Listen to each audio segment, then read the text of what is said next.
Kementerian Pertahanan Rusia merilis rekaman momen roket-roketnya diluncurkan di Zaporozhye. Roket Rusia menyerang posisi tentara Ukraina yang disamarkan. Rekamannya diunggah di Telegram pada Kamis 29 Agustus 2024.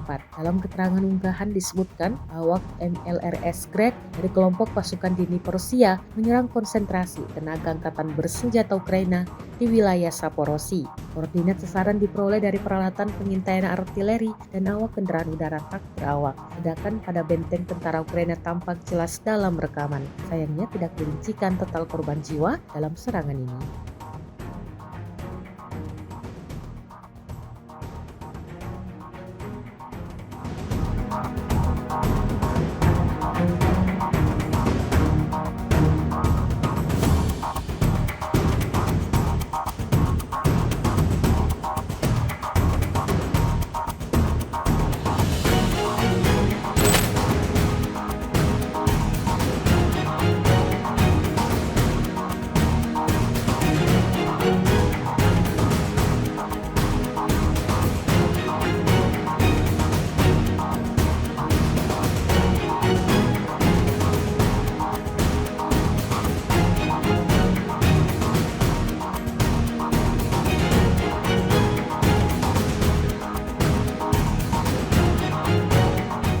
Download Tribun X sekarang, menghadirkan lokal menjadi Indonesia.